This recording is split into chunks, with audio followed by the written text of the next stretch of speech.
Wendel, l'une des toutes premières sociétés d'investissement cotées en Europe, publie ses résultats pour le premier semestre. Frédéric Lemoine, bonjour. Bonjour. Vous êtes le président du directoire de Wendel. Le premier semestre a vu une progression à nouveau de vos résultats et puis surtout un florilège d'annonces. Qu'est-ce que vous retenez principalement de ce premier semestre?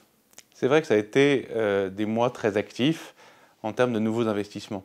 On avait fini l'année 2014 en fanfare, en annonçant une première acquisition aux États-Unis des années après notre acquisition historique de Deutsche, une acquisition dans l'Alabama, dans le domaine du packaging pour l'industrie pharmaceutique, une très belle pépite que nous avons rachetée à son fondateur. Cette acquisition est entrée dans le groupe au cours du premier semestre, mais elle a été suivie juste avant Noël par l'annonce de l'acquisition en Autriche de Constantia Flexibles, qui est l'un des leaders mondiaux du packaging, là aussi, mais du packaging destiné à la grande consommation, les paquets en aluminium ou en film plastique que l'on retrouve sur les biens alimentaires, sur les étiquettes de bouteilles, sur les opercules de yaourt ou de différents produits. Et ce groupe a été vraiment une magnifique opportunité de prendre pied dans un secteur exposé à la grande consommation, dans un domaine du packaging qui évolue vite et qui se développe, se consolide au niveau mondial. Et d'ailleurs, dès l'acquisition de Constantia, 2 mois plus tard, nous avons réalisé une première acquisition pour leur compte en Afrique, parce que l'Afrique est un terrain où Constantia Flexibles n'était pas encore assez présent.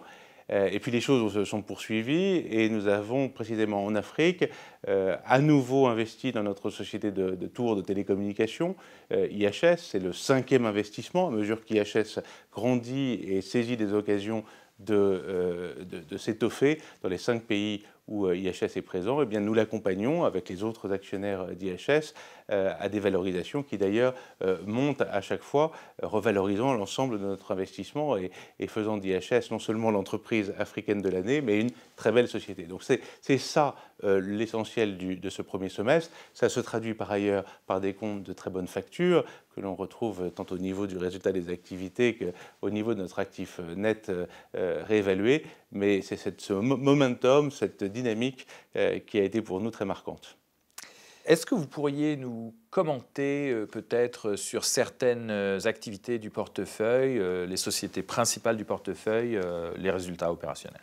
Bien sûr, je crois qu'on ne s'abstrait pas totalement de l'environnement. L'environnement, il a été relativement mou en Europe. Ça a eu des conséquences sur certaines sociétés, notamment dans le domaine de la construction en France et en Allemagne. On n'est toujours pas vraiment sorti de cette espèce de morosité qu'on connaît depuis plusieurs années, qui affecte Saint-Gobain ou Chromologie, notre société de peinture, l'ancien Materis Paints. Mais dans d'autres régions du monde, on a su profiter de la croissance des États-Unis, la croissance générale de l'Asie, de l'Afrique et de l'Amérique latine. Alors, le prix du pétrole et sa baisse brutale a pu handicaper certains secteurs, en booster d'autres. Au total, sur une société comme Bureau Veritas, qui est le cœur de notre société, de nos investissements, nous avons quand même une croissance organique de 3,6% qui montre un bon dynamisme et une confirmation des objectifs annuels au-dessus de la croissance organique de 2,5% de l'an dernier.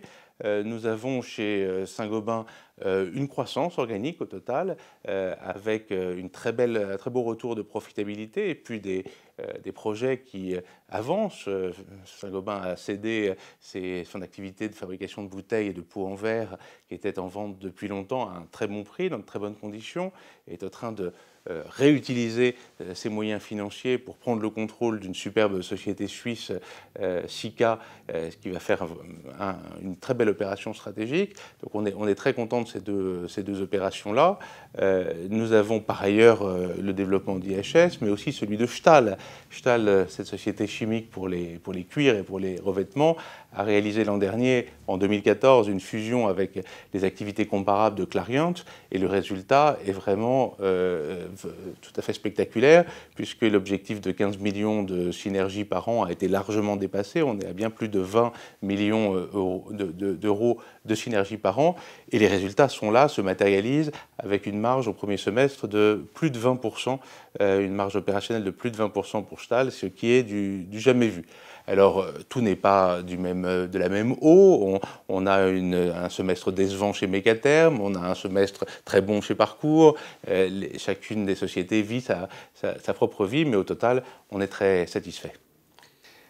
On voit qu'au cours du dernier trimestre, vous avez totalement rempli votre objectif d'investissement qui devait courir sur la période 2013-2017. Donc aujourd'hui, est-ce que vous êtes totalement satisfait de l'équilibre global du portefeuille?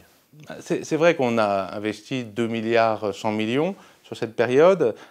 C'est tout à fait conforme à l'objectif de 2 milliards qu'on s'était fixé, donc on a de l'avance, on a la bonne répartition géographique. Ce qui me satisfait surtout, parce qu'on est un investisseur de long terme, c'est que ce soit les bons actifs, ce soit des actifs assis sur des tendances vraiment de long terme, la téléphonie mobile en Afrique, les nouvelles formes de produits de consommation avec le packaging flexible, les systèmes de sécurité aussi, puisque à la fin du semestre, nous avons fait une grosse opération aux États-Unis qui reste encore à concrétiser, à finaliser dans les semaines qui viennent, avec la prise de contrôle de Barton, qui est l'une des plus grosses entreprises de services de gardiennage et de sécurité aux États-Unis pour les clients du monde professionnel, les immeubles de bureaux, les campus universitaires, les usines, les centrales, les sites de défense aussi, où plus de 60 000 gardiens de Barton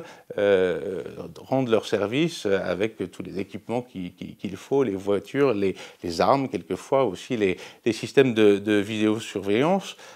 C'est une tendance très forte de la vie collective aux États-Unis que de renforcer les systèmes de sécurité. Donc on a des bons actifs sur lesquels on va pouvoir créer de la croissance organique et aussi racheter des sociétés complémentaires parce qu'elles opèrent toutes dans des secteurs encore assez fragmentés. Vous avez récemment annoncé l'ouverture prochaine d'un bureau à Londres. Est-ce que vous pourriez commenter cette décision?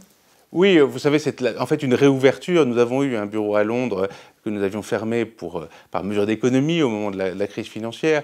Londres est une grande place internationale très importante dans le monde de l'investissement, pas seulement à cause du financement, mais aussi parce que c'est là que se retrouvent beaucoup d'investisseurs, beaucoup de family office, beaucoup de fonds européens, mais aussi africains ou asiatiques.